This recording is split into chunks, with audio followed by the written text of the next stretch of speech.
Y bueno, ¿y qué pasó? Y el pavor de Dios cayó sobre todos los reinos de aquella tierra cuando oyeron que Jehová había peleado contra los enemigos de Israel. Y el reino de Josafat tuvo ¿qué? Paz, porque su Dios le dio paz por todas partes. 31. Así reinó Josafat sobre Judá. De 35 años era cuando comenzó a reinar, y reinó ¿cuántos años? 25 años en Jerusalén. El nombre de su madre fue Azuba, hijo de Sil. 32. Aquí está la clave. Y anduvo del camino de Asa su padre, sin apartarse de él, haciendo ¿qué? Lo recto ante los ojos de Jehová. Eso es lo que Dios hizo. Dios, a través de gente íntegra, recta, es que Dios se mueve. Con todo y eso, los lugares altos no fueron quitados, pues el pueblo aún no había enderezado. Miren esto. No había enderezado su corazón al Dios de sus padres. Cuando un barco llega a un puerto, dicen que hay como una tiene que ponerse como en línea recta y hay unos parámetros, unas figuras o algo para que pueda llegar bien. Es necesario enderezar, como esos barcos que no encuentran cómo llegar, pues tienen que buscar la manera de que todo esté alineado. Enderezado su corazón al Dios de sus padres. 34. Los demás hechos de Josafat, primeros y postreros, y aquí están escritos en las palabras de Jehú, hijo de Anaí, del cual se hace mención en el libro de los reyes de Israel. Pero esto hay que volverlo a leer, hay que releerlo, leer la Biblia abierta, tomar estos versículos. Tomen su hoja para que vean algunas cosas que están allí. Si toman un pasaje como este y muchos otros que hay, dice la Biblia que cuando el apóstol Pablo y Silas estaban presos, ¿sabe qué hicieron Pablo y Silas en una cárcel romana? Alabaron a Dios. Y fueron liberados. En su guía, en la parte central, dice promesas de las que nos debemos apropiar y condiciones que debemos cumplir. Nuestro problema es que no cumplimos las condiciones. Dice, y todo lo que pidieres en oración, ¿qué? Creyendo. ¿Cuál es la condición? Orar. Pero dice, pidieres ¿cómo? En oración. Ahora, la oración, el problema es que creemos que solo es pedir. No, es que la oración es demasiado rica. Es alabanza, es adoración, es cántico, es ayuno. Hay oración de petición, de acción de gracias, de todo, de arrepentimiento. Luego hay otra promesa. Esto es un tesoro. Mire, clama a mí y yo te responderé y te enseñaré ¿qué? Cosas grandes y ocultas que tú no conoces. Bueno, yo leo mucho. Esta semana leía en una de las revistas que publican aquí los domingos de un hombre que es muy famoso aquí, hablando de términos psicológicos.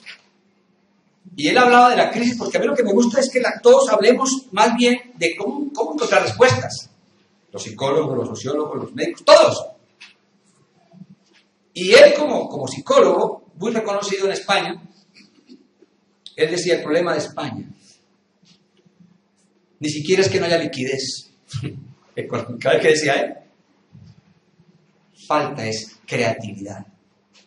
Por ejemplo, aquí dice que el Señor mostrará cosas grandes y ocultas que no conocen.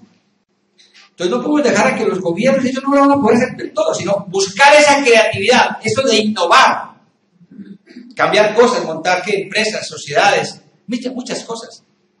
Algunos lo que hacen, pues, ¿qué hacemos? Se van del país, se van de España a buscar en otro lugar, y es válido también.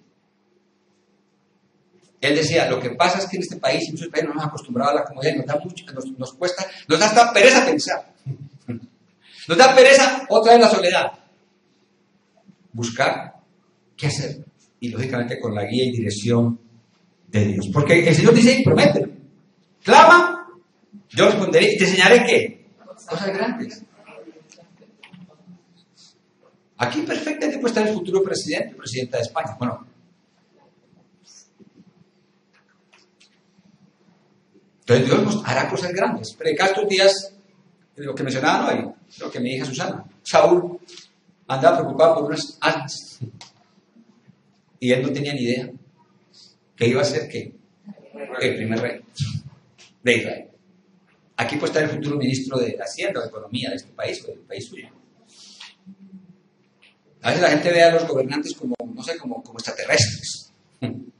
No, son hombres y mujeres como nosotros.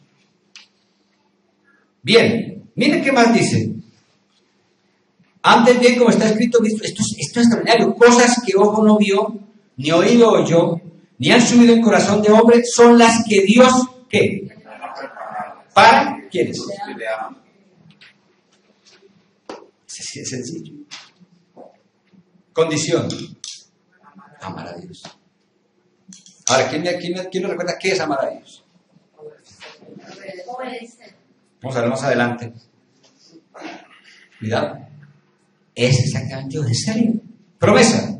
Dios tiene preparado para nosotros, sus hijos, ¿qué? Cosas que ni siquiera vislumbramos ni imaginamos. Ahora en la crisis, a muchos les ha llegado un trabajo, a otros les timbran en la puerta sin saber, y aquí traigo esto que alguien te envió, o sea, lista de la compra o lo que sea, productos. A otros les dicen, tengo un dinero y no sé si lo necesitas, si le interesa te lo voy a prestar o algo. Esas cosas suceden, muchas cosas suceden. Más adelante dice, Jesús les dijo, por vuestra poca fe, porque de cierto os digo que si tuviereis fe como un grano de mostaza, diréis a este monte, pásate de aquí a allá y se pasará. ¿Y qué? ¡Nada! Nada. Mucha gente en esta nación cree que es imposible que salgamos de esto. Es porque no conocen.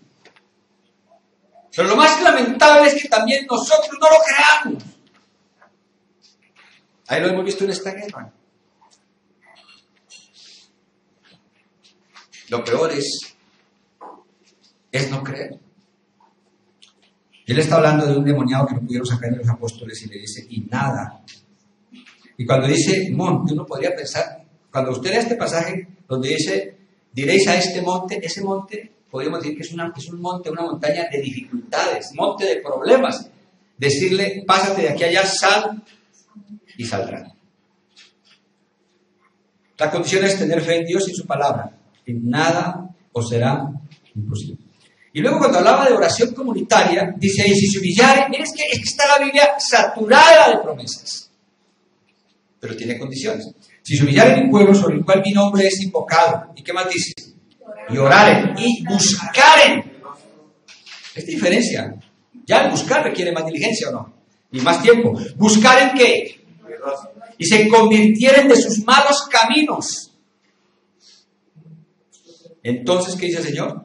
Yo oiré de los cielos, perdonaré sus pecados, sanaré su tierra.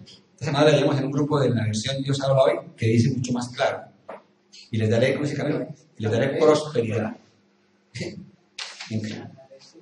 Y aquí dice, sanaré la tierra. Es cierto, la tierra está enferma por la economía, la producción. Pero ahí dice, condición, humillarnos delante de Dios, orar y arrepentirnos. Promesa, respuesta de Dios a nuestras peticiones, perdón de nuestros pecados y sanidad del lugar. Y ahí faltó una, que es más bien un mandamiento. Esta semana yo lo recordaba, un mandamiento con promesa, que es Malaquías 3:10. O sea, además de, quiero tenerlo ahí subido, que tengan un bolígrafo. En Malaquías 3:10 también hay una promesa y una condición. En Malaquías 3:10 dice, traed los tiempos al alfolí y haya alimento en mi casa. ¿Y qué dice? Y probadme ahora en esto, dice el Señor, no un pastor, si no os abriré ¿qué? Las ventanas de los cielos y derramaré sobre vosotros bendición. ¿Hasta cuándo? ¿Y qué más dice? El 11 dice, reprenderé por vosotros ¿a quién? Inclusive el devorador es la falta de empleo. O el devorador son empresas que abusan de sus empleados y los despiden sin causas justas o sin necesidad. El devorador ahí está.